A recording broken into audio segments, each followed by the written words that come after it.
Mike Hoskins, coordinating producer, do me a favor. Pop up the Steelers schedule. Not that I want to check Warren's work, but I haven't focused too much on the Steelers schedule. He said that Week 11 on is one of the most difficult schedules he's seen. So, without question. Okay, so Week 11, home for Baltimore. They have 4 division games in a row. They've got they're home for Baltimore, both games against the Browns, then sandwiched around a visit to Cincinnati. And the game at the Browns is the Thursday after hosting Baltimore. And then they're at Philadelphia after that gauntlet of what might be the most difficult division, right, in football. You got to play them at some point, but 4 in a row right there.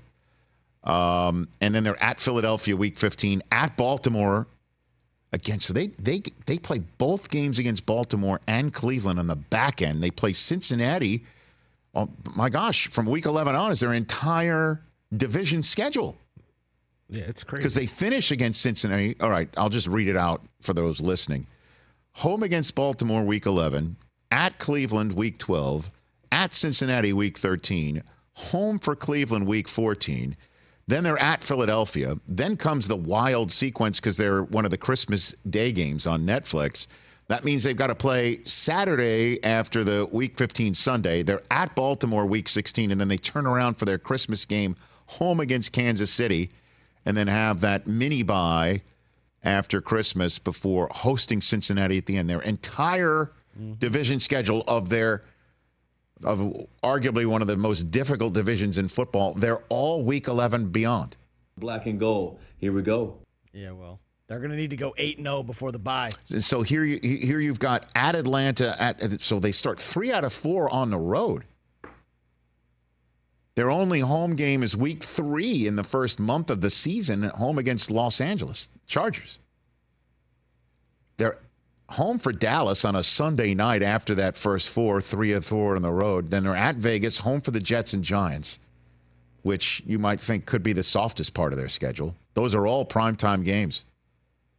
The Dallas Jets-Giants games, 2 Sundays, and then the Monday against the Giants before a bye at Washington, and then that gauntlet. He's not wrong. That's a tough spot. I just went full Chris Russo there. Tough spot, right there. I mean, I know it's July, but every year there's new playoff teams. Steelers made it last year. No, stop. They're not making it. Listen, I've told you once. I'll tell you again. And at some point I'll do a top 5 on the top 5 storylines of the NFL season coming up. One of them will definitely be, I just don't know where it's going to be, is Russell Wilson's last chance. It's his last chance. It's near the top. It's Russell Wilson with his Hall of Fame career being built in Seattle and then coming to a full stop with his last year in Seattle and 2 in Denver. Full stop. Screeching halt. His steamroll towards Canton. Screeching halt. And the Steelers offering him not just an opportunity, but essentially the starting gig with no competition.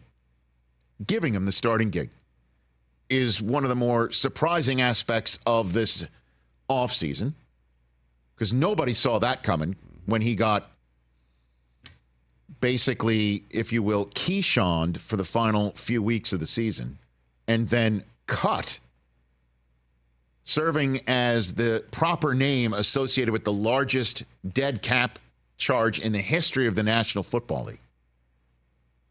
Then the Steelers say, here's the starting gig. And by the way, with a new offensive coordinator who knows how to do it, and Arthur Smith, and a ton of talent around him that Steeler fans have thought have been wasted by Mike Tomlin's previous choices of coordinator.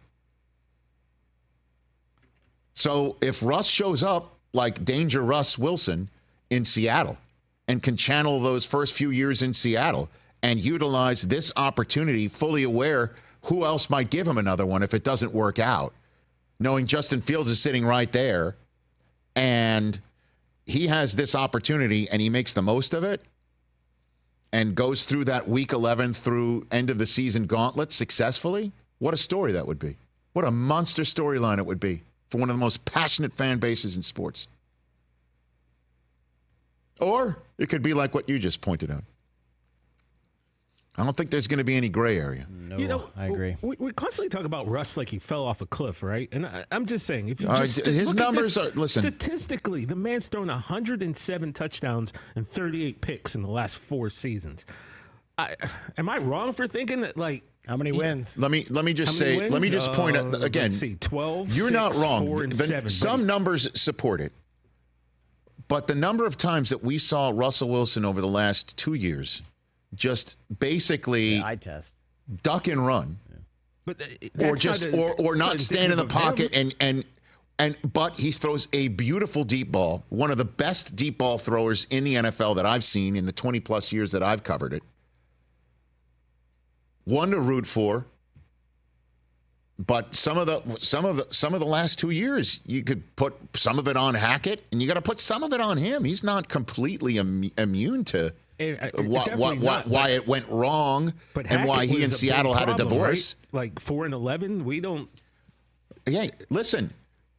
If you're pointing this out, saying the talent is still there, I'm from assuming previous years, then this will be the ultimate test. And if he passes it, my gosh, how amazing that would be! What a storyline that would be for 2024 into 2025, because that means the Steelers are going to the playoffs, and then with a ton of expectations and maybe even a home game.